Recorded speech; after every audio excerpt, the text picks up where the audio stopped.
Dr. Oliver Reed stared at the strange readings on his atmospheric monitor. The device had been acting up all week, but these fluctuations were different, more like the electromagnetic disturbances he'd studied during his residency on Jupiter's moon Europa.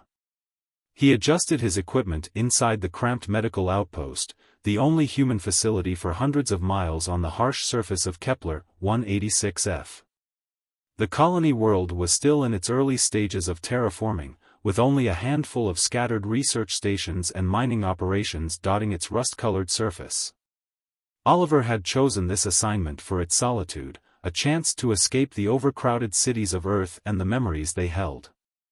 But tonight, something was breaking that carefully constructed isolation. A violent tremor shook the outpost's foundations. Oliver grabbed his medical kit and environmental suit, years of emergency training kicking in as he rushed to the airlock. Through the reinforced windows, he saw it, a trail of fire cutting across the purple-tinged sky, ending in an impact that sent plumes of dust billowing into the thin atmosphere. Protocol dictated he should report any unusual activity to Central Command immediately. But something about the crash felt different from the usual meteor strikes. Following his instincts, he sealed his suit and ventured out into the alien twilight. The crash site was closer than he'd expected, less than a kilometer from the outpost.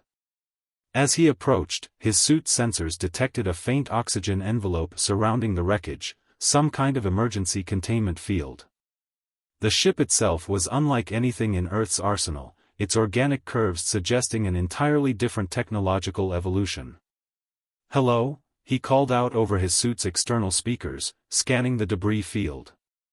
"This is Dr. Reed from Outpost 7. I'm here to help if anyone's injured." A sound caught his attention, a soft whimper coming from beneath a twisted panel of what looked like living metal. Oliver carefully shifted the debris, and his light fell upon a sight that stopped his breath. A woman lay there, but not a human woman. Her skin had a faint silvery sheen, and delicate patterns of bioluminescence pulsed beneath its surface. Dark fluid, blood, Oliver realized, seeped from several wounds. The alien's eyes opened, revealing irises like swirling galaxies.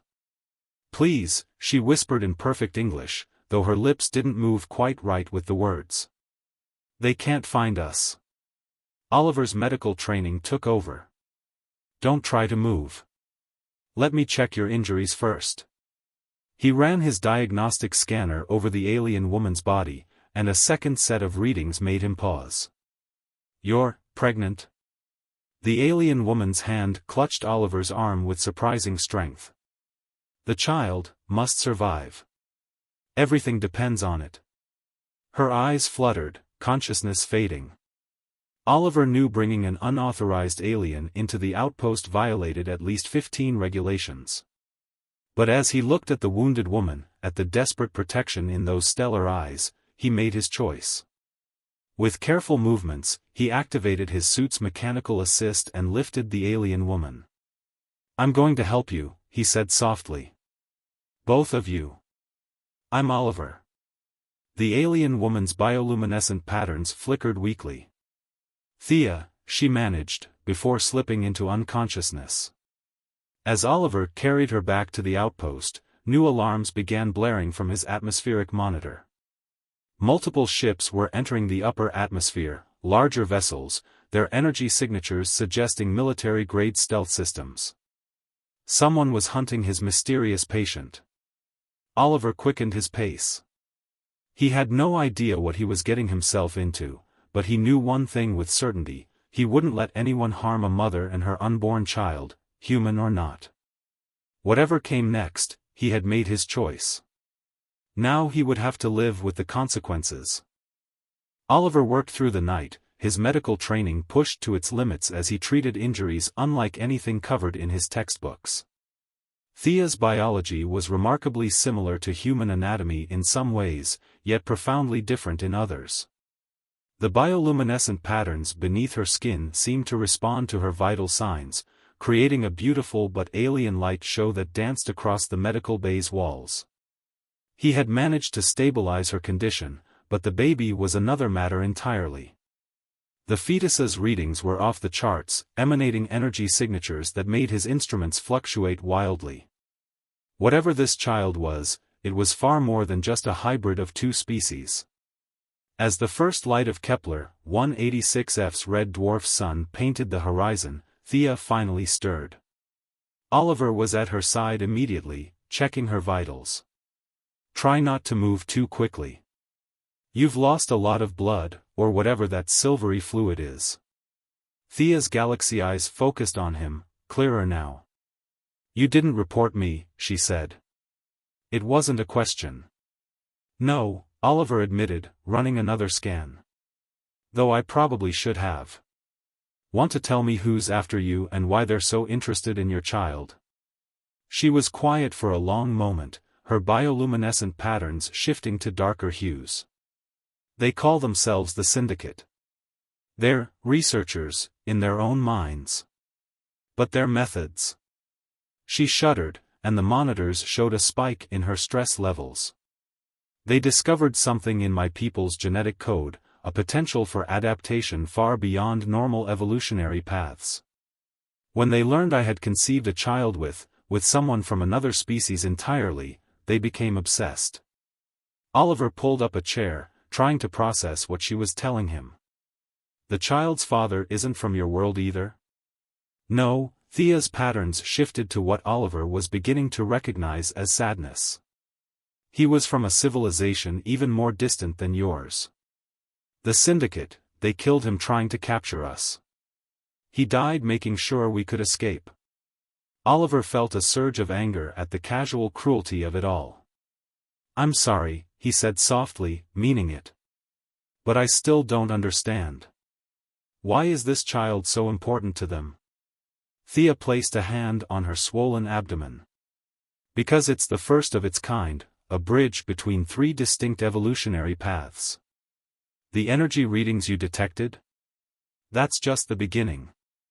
The Syndicate believes my child could be the key to understanding how life itself adapts and evolves across the universe. They want to experiment, study, dissect." Her voice broke on the last word. A warning chime from the outpost's perimeter sensors interrupted them. Oliver moved to the monitoring station, his heart sinking as he saw the readings.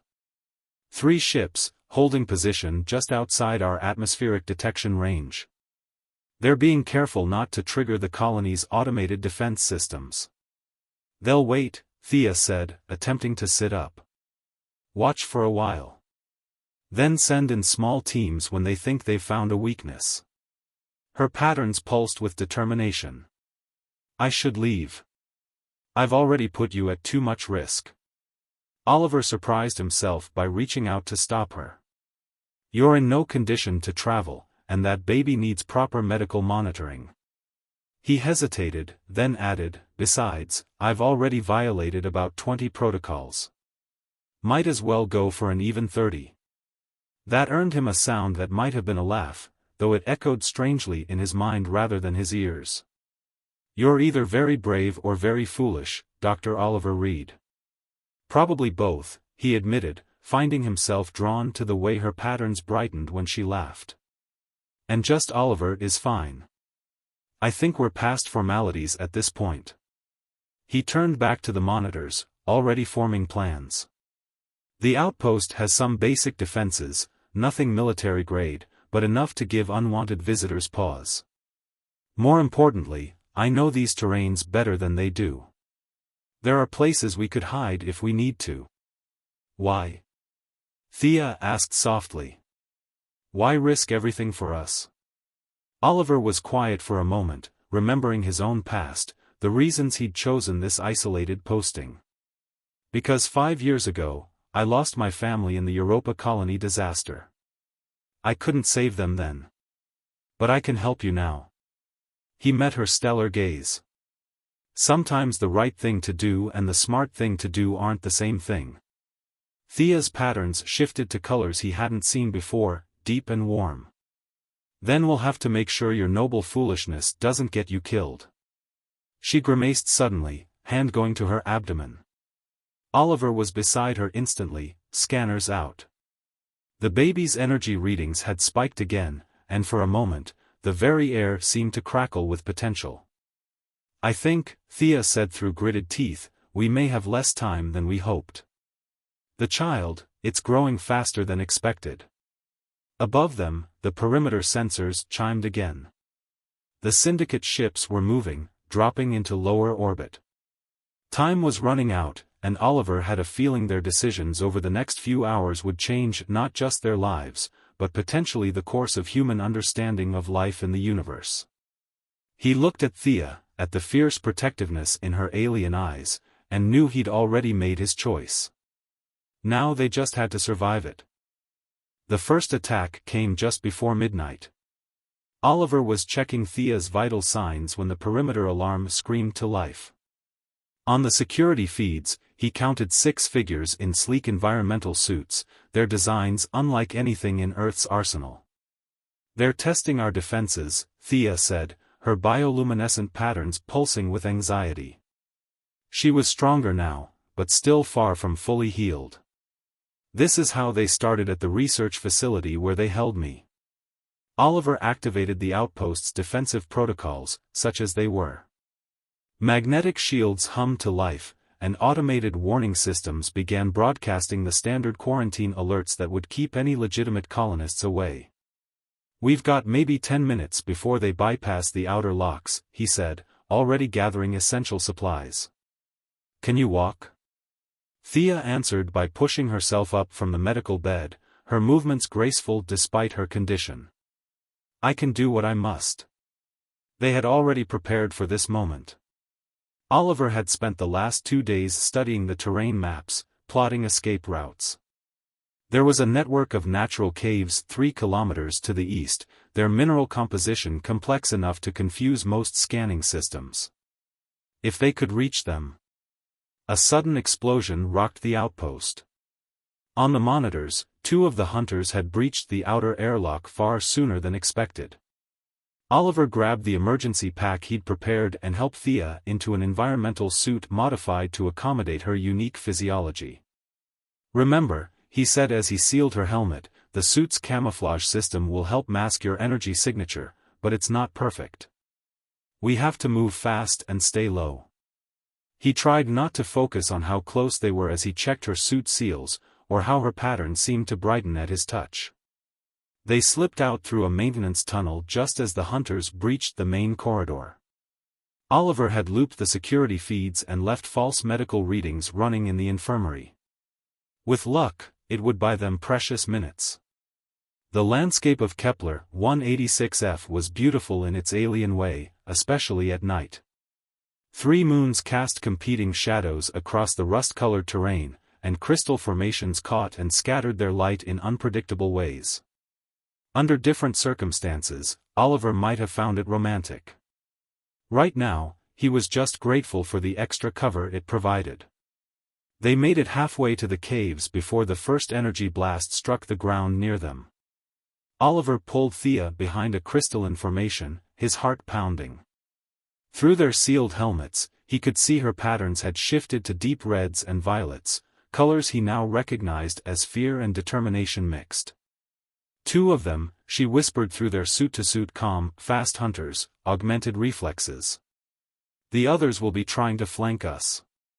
Oliver risked a glance around their cover. The hunters moved like liquid mercury in the moonlight, their suits seeming to flow rather than flex. He had a few surprises prepared, emergency flares modified to overload sensitive optical systems, sonic pulses that could disrupt their suit functions, but they'd only get one chance. "When I say now," he breathed, "run for that ridge. Don't stop, don't look back." He squeezed her hand, trying to convey confidence he didn't entirely feel. "I'll be right behind you." Thea's patterns swirled with colors he hadn't seen before. "Oliver." She started, then stopped as another blast struck their cover, sending crystalline shards flying. He pulled out the modified flares. "Ready?" Instead of answering, Thea did something completely unexpected. She pressed her helmet against his in what could only be a kiss, the gesture somehow intimate even through layers of protective material. For luck, she said, her patterns now a brilliant aurora of emotions he couldn't begin to interpret. Oliver's heart skipped, and for a moment the danger seemed to fade away. Then another blast brought him back to reality. He armed the flares, took a deep breath, and shouted, "Now!" What followed was chaos. The flares worked better than he'd hoped, their brilliance amplified by the crystal formations. The hunters' advanced suits worked against them, their sensitive systems overwhelmed. Oliver heard them cry out in languages he didn't recognize as he and Thea ran. They were almost to the ridge when one of the hunters recovered enough to take aim. Oliver saw the weapon charging and acted without thinking. He tackled Thea, rolling them both behind a rock formation as energy seared the air where they'd been. The impact sent pain shooting through his shoulder, but Thea was safe. They ended up tangled together, her patterns painting them both in swirling lights. Despite the danger, despite everything, Oliver found himself mesmerized. Then Thea's patterns shifted to alarm, and he heard the distinctive sound of a weapon charging behind them. "How touching," came a metallic voice. "But I'm afraid this little chase is over." Oliver met Thea's eyes through their helmets. In that moment, something passed between them, understanding, trust, determination. Without words, they both knew what to do. The hunter never saw Thea's suit-augmented kick coming, just as his companions didn't expect Oliver's sonic pulse. In the confusion, they ran again, this time making it to the ridge. Below them, the cave system beckoned, promising shelter. As they half ran, half slid down the slope, Oliver realized two things. First, that he was no longer just protecting Thea out of duty or moral obligation. Somewhere between her crash landing and their desperate flight, he had fallen for her, patterns, complexity, and all. And second, that their problems were far from over. Because even as they reached the cave entrance, his suit's sensors detected multiple ships descending from orbit. The Syndicate was done playing games. The real hunt was about to begin. Deep in the crystal caves, Oliver worked by the light of Thea's bioluminescence. Her patterns had shifted to intense, pulsing rhythms that matched her contractions.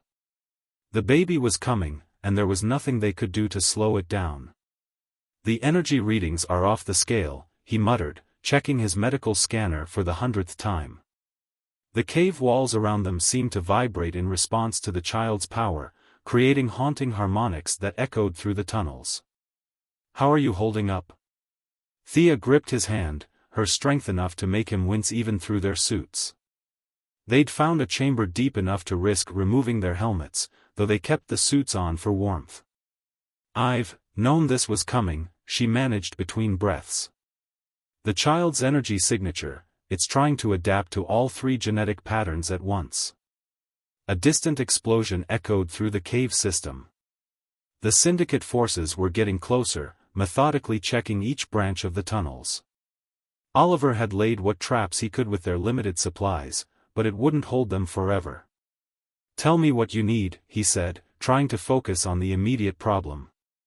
He was a doctor, trained for emergency situations, but nothing in his experience had prepared him for delivering a triple hybrid baby in a cave while under fire from interstellar bounty hunters.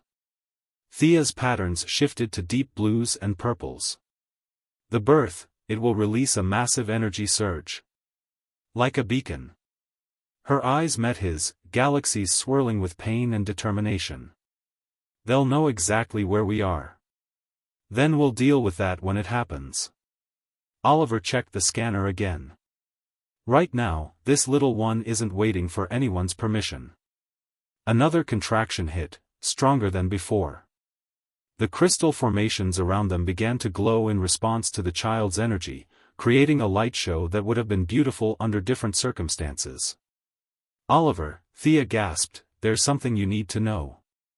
She was cut off by the sound of weapons fire, closer now. Oliver's modified proximity sensors showed multiple teams converging on their position. They had maybe 10 minutes at most. "Save your strength," he said, setting up the last of their defensive measures around the chamber entrance. "Whatever it is, you can tell me after we get through this. No, Thea insisted, her patterns fluctuating wildly. You need to understand. This child, its ability to adapt, to bridge different species, it's not just about genetics. The energy it produces, it can alter the fundamental laws of spacetime on a quantum level. Oliver paused in his preparations. What are you saying? The syndicate doesn't want to just study the baby. They want to use its power to create new forms of faster-than-light travel. To break down the barriers between dimensions. Her voice was strained with both physical and emotional pain. They don't care if the process kills the child. They only want the power. The implications hit Oliver like a physical blow. No wonder the syndicate had sent so many resources to track down one pregnant refugee. A child that could naturally manipulate the fabric of spacetime would be worth more than entire star systems to the right buyers. Another contraction seized Thea, and this time the entire chamber seemed to pulse with energy. The crystal formations began to sing, their resonance building to almost painful levels. Oliver's scanner sparked and died, overloaded by the readings. They're coming, Thea whispered, her patterns now so bright they were almost blinding. Oliver. I'm sorry for bringing this danger to you. He took her hand again, marveling at how natural it felt despite their obvious differences. I'm not. Whatever happens next, I'm exactly where I choose to be. The moment was broken by weapons fire just outside their chamber. The syndicate forces had found them. Oliver moved to the entrance, makeshift barricade ready. You focus on bringing that little one into the universe safely, he said with more confidence than he felt. I'll make sure we're not interrupted. Behind him, Thea cried out as the strongest contraction yet hit. The crystals around them began to fracture from the energy being released, creating a cascade of light and sound that filled the chamber. Oliver risked a glance back and saw something incredible. Thea's patterns had extended beyond her body, creating a cocoon of living light around her. The first hunter appeared at the chamber entrance, weapon raised. But before either side could act, Thea screamed, not in pain, but in triumph. The chamber exploded with energy, knocking everyone off their feet. When Oliver's vision cleared, he heard a sound that made everything else fade away. A baby's cry, but overlaid with harmonics that made the very air shimmer with possibility. The child had arrived. And with it, the real battle was about to begin. The baby's cry echoed through the crystal caves, each note bending reality in subtle ways. Oliver watched in awe as the newborn's skin shifted between different patterns of bioluminescence, even more complex than Thea's. Tiny hands reached out, trailing wisps of energy that made the air ripple like heat waves. She's perfect, Thea whispered, her own patterns glowing with exhausted joy. The child had her mother's galaxy eyes, but they seemed to hold even more depths, entire universes swirling in their depths. Their moment of peace was shattered by slow applause from the chamber entrance. A tall figure stepped through the dissipating energy field, wearing an environment suit that seemed to absorb light rather than reflect it. Unlike the hunters, this one moved with casual confidence. Remarkable, said a cultured voice through the suit's speakers. Simply remarkable. You've done well, Thea, bringing this miracle into existence. And you, Dr. Reed, I must thank you for ensuring a safe delivery. Oliver positioned himself between the newcomer and his patients. You must be the syndicate's leader. Director Rain, at your service. The figure gave a small bow. And I'm here to offer you both a deal. Thea's patterns flared with anger. The same deal you offered Karn before you killed him? Your previous mate's death was unfortunate, but necessary given his uncooperativeness. Rain's tone remained pleasant. I'm offering you something different. Join us. Both of you. Think of the advances we could make together, studying how this child can manipulate the fundamental forces of reality itself. Oliver felt Thea tense behind him. The baby had grown oddly quiet, watching the confrontation with unsettling awareness. Around them, the crystal formations thrummed with building energy. "You mean experiment on her," Oliver said. "Turn her into a lab specimen." "For the advancement of all species," Rain countered. "Imagine instantaneous travel between galaxies. The ability to reshape matter at the quantum level. The power to terraform dead worlds in days rather than centuries." The director spread his arms. "All this could be yours as well. Name your price." Oliver was about to respond when he felt Thea's hand on his arm. Her patterns had shifted to colors he'd never seen before, deep and confident. "You still don't understand," she said to Rain. "The power you're so desperate to control? It was never meant to be used that way." The baby cooed, and reality rippled. Oliver felt/saw/experienced something impossible, a moment of perfect clarity where he understood what Thea and her child truly were. Not just refugees, not just survivors, but part of something vast and beautiful and utterly beyond human comprehension. The ability to adapt, to bridge different forms of life, Thea continued, her voice taking on harmonics that made the crystals sing. "It's not about power. It's about connection. Understanding. Growth." She stood, cradling her child, her patterns now so bright they made Rain step back. "Something the Syndicate could never understand. Enough of this." Rain's pleasant tone vanished. He raised a hand, and hunters appeared at every entrance, weapons charged. "The child comes with us. Your cooperation is no longer required." Several things happened at once. The baby laughed, a sound like starlight given voice. The crystal caves exploded with energy. And Oliver found himself moving without conscious thought, his body responding to some signal he felt rather than heard. The hunters fired, but their energy blasts curved away from Thea and the child as if reality itself rejected their violence. The baby's powers had grown exponentially since birth, responding to the threat with instinctive precision. More than that, Oliver realized as he watched spatial distortions ripple through the chamber, the child was teaching them. Teaching him. Teaching everyone in range how to see the connections that bound all living things together. Rain screamed in fury or fear as his own suit began to malfunction, its advanced technology responding to forces it was never designed to handle. The hunters fell back in confusion as their weapons transformed into harmless crystalline sculptures. "Now," Thea said softly, extending her free hand to Oliver. "It's time to choose." He understood what she was offering. The child's power was creating a gateway, a path to somewhere beyond normal space. Somewhere the Syndicate couldn't follow. But taking that path would mean leaving everything he knew behind. Oliver looked at Thea, at her stellar eyes and the patterns that had come to mean home to him. At the child who represented not just the future of 3 species, but a whole new way of understanding life itself. Then he looked back at his old life, the solitude, the running from pain, the safe and sterile existence he'd built. It wasn't really a choice at all. He took Thea's hand, marveling at how right it felt despite their differences.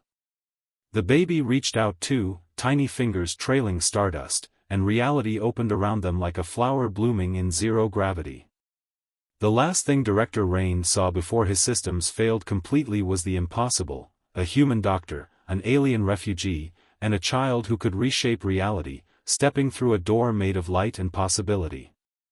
They vanished not with a flash or a bang, but with a sound like joy made manifest. When the colonial authorities finally arrived, they found the crystal caves transformed into a garden of impossible geometries, each formation telling a story in light and shadow.